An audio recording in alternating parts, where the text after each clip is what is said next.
Hey everybody, how's it going? I hope you guys all had a great Easter and you enjoyed our story from yesterday. I kind of gave you a break from writing yesterday, but we're going to start again with our story. But before we started, I want you guys to all meet my writing buddy today. So I don't have my mom with me, but I do have Ava. And you guys have all heard about Ava. So Ava's going to be here today while we're writing. So maybe she'll give you a little inspiration for your essay.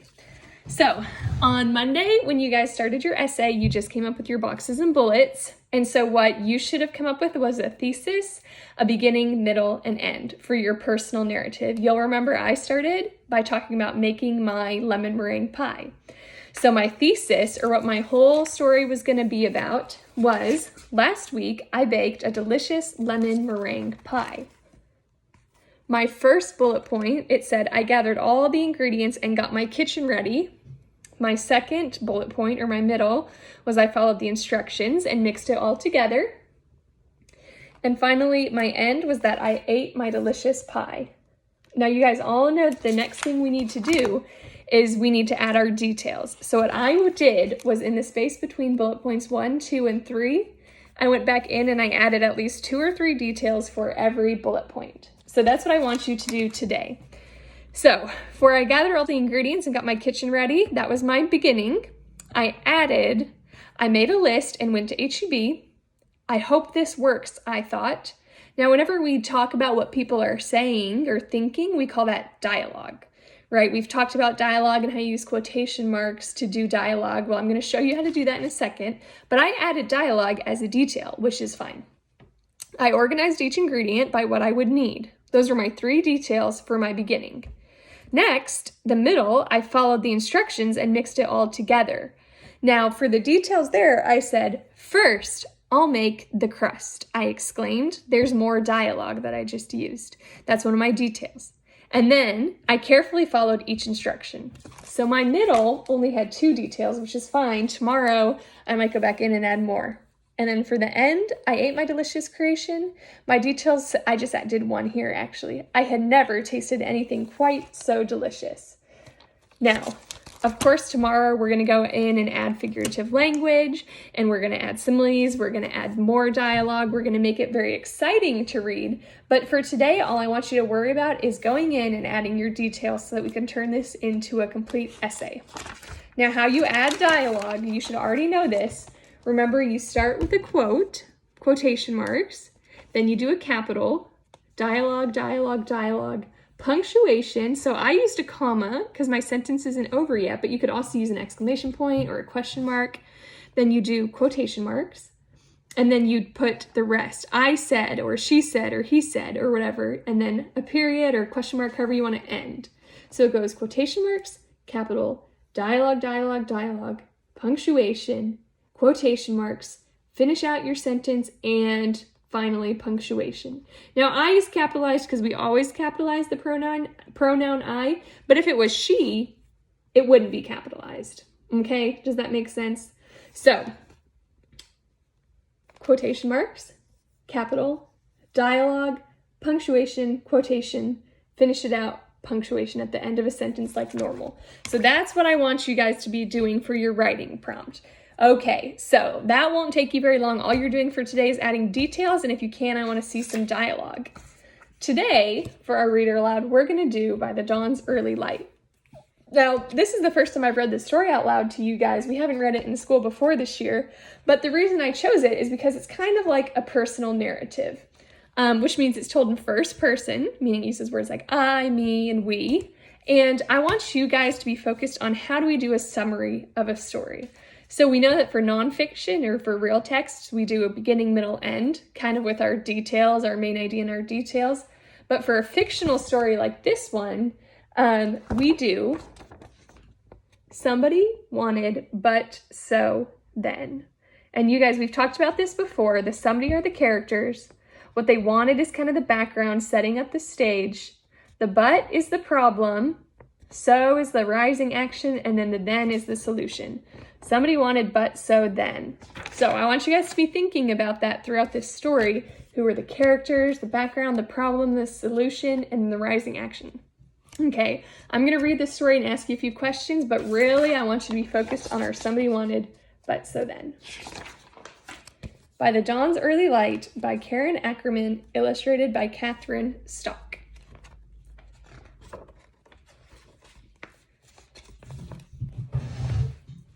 At 6 o'clock, just when we were helping Nana set the table for supper, Mom is getting ready to catch the bus for work.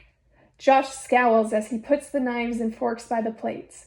I always do knives and forks, he whines as Mom rushes out the door, but he does it anyway.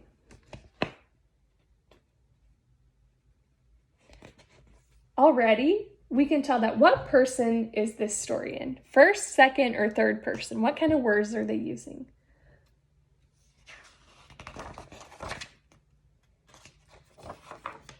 Mom works in a factory from 7 at night to 3 in the morning.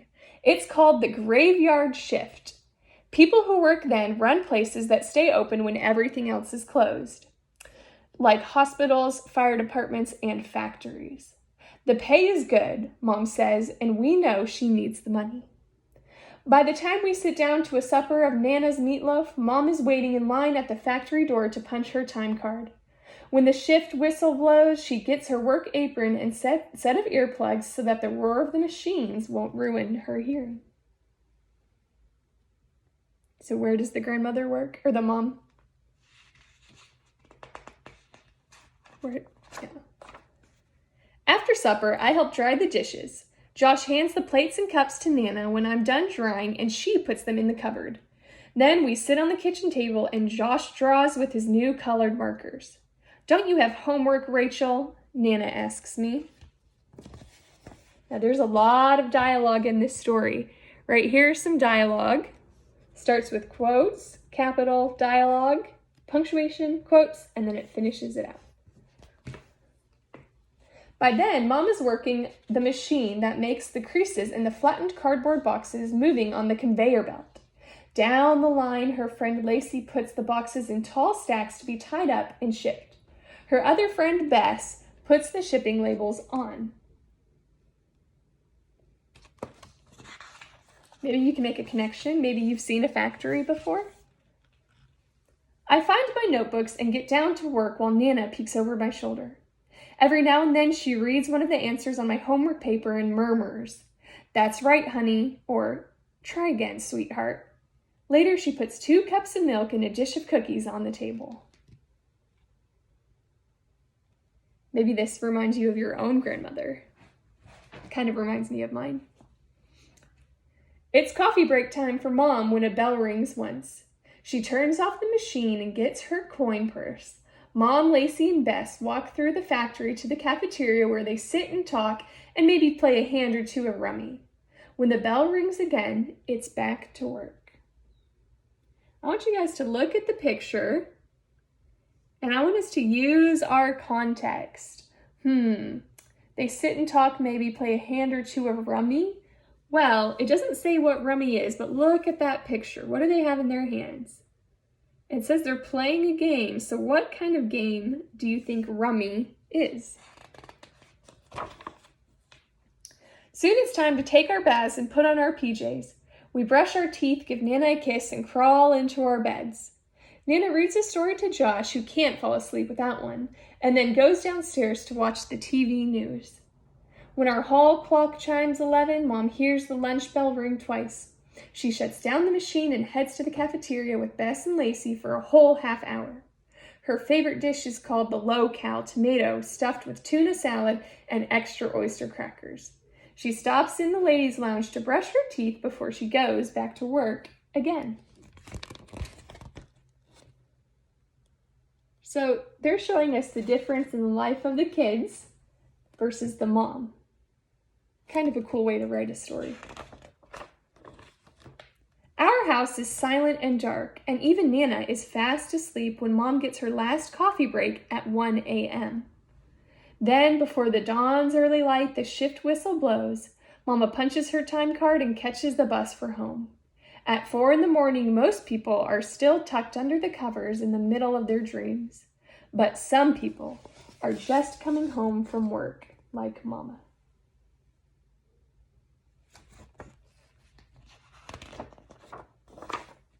What are you guys doing usually at 4 in the morning? Usually I'm fast asleep. She unlocks the front door and closes it quietly, then slips off her shoes and hangs her coat in the closet. While the street lamps hum and cast a cool white light, she sits in a chair and rubs her toes and puts her feet up for good circulation. Sometimes I wake up when I hear Mom unlock the front door. Slipping out of bed, I tiptoe to Josh's room to wake him up. "Mom's home," I whisper, and he rubs his eyes. I help him put on his robe with the matching slippers. Where do you think they're going? "What are you two doing up?" Mom asks when she sees us look down from the top of the stairway. She smiles and opens her arms wide, and we come down the stairs. Kneeling on each side of her chair, we trade hugs. Ooh, I love the way the author doesn't say we hug, but they say we trade hugs. That's kind of a fun way to say that. Mom smells like the cardboard boxes she works with at the factory, a woodsy scent of paper and glue, and she looks at each of our faces closely. I also really like the way the author's using sensory detail, sensory language. They don't just say she smells like work. The author says she has a woodsy scent of paper and glue. I love the way that they say that versus just describing or versus just telling you what she smells like. They show you. They make you picture it. "Who's hungry?" Mom asks, and we follow her into the kitchen. She cuts up oranges to make fresh squeezed juice, and the smell of orange peels fills the kitchen. There's some more sensory language. The smell of the orange peels fills the kitchen. That's some good sensory language. We both have big bowls of cereal since we won't have to get ready for school for another hour and a half. For Mom, it's a supper of Nana's leftover meatloaf and gravy heated up in the oven.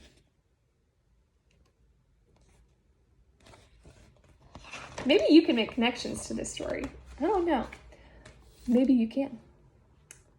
After our cereal and juice, we help Mom rinse out our bowls, and then we all go back into the living room to sit on the sofa.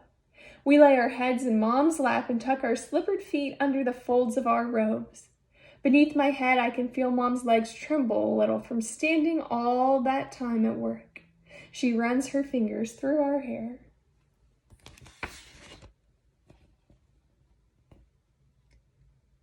Now, I want you guys to make an inference. The story doesn't tell us how Mom feels, but it does show us. Beneath my head, I can feel Mom's legs tremble from standing at work, but she doesn't show it. But how do you think she feels? Make an inference based on what you already know and what the context gives you. How do you think Mom feels right now? "What did you do while I was at work?" Mom asks, and we take turns telling her. Josh shows us what he drew with the colored markers, and I show her my homework paper. Mom looks at it very carefully, finds a few mistakes, and helps me fix them. "Did Nana work when you were little?" I ask. Mom shakes her head. "Things were different then. Rachel and Grandpa was there," she answers.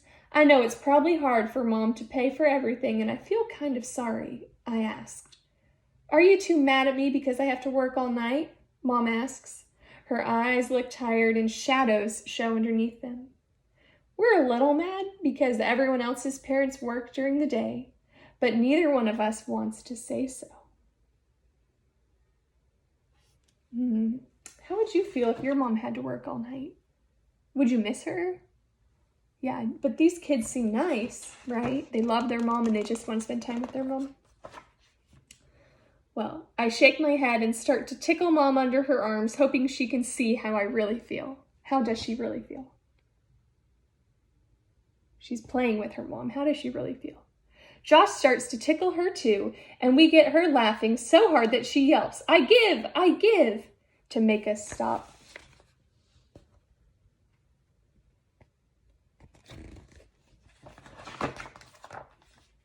Suddenly, the lamp clicks on in Nana's room.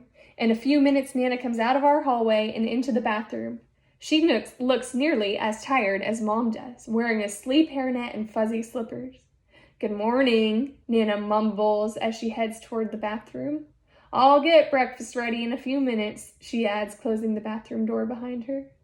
She's got the shower going before any of us can say we've already had breakfast. I couldn't make it without your Nana, Mom says, softly chuckling to herself. None of us could. I want us to, what do you think the word mumbles means? It says, good morning, Nana mumbles as she heads toward the bathroom. What do you think that word mumbles means? The three of us sit together on the sofa and watch the pinkish golden sunrise through our living room window. Maybe someday, Mom will be able to work the same hours as other parents we know.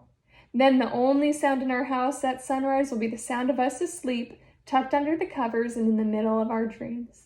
But for now, at least we can be together by the dawn's early light. And that's the end. I just think that story is so sweet because it really shows how much the mom loves her kids and how much the kids love their mom and how they both want what's best for each other. And now for me, I can make some connections to this story because my dad used to work the graveyard shift, meaning at night when I was little. So a lot of times I didn't get to see my dad at night because he was working all the time. So that's one text to self connection I have. So I can kind of imagine how these kids feel. They probably miss their mom because I know I missed my dad when he had to work at night. And so that could maybe be hard for the kids, but I know I loved my dad and it seems like these kids love their mom. So that helps you to be more understanding about why that happens. Now remember, in the comments, I want you guys to answer this question. Somebody wanted but, so, and then.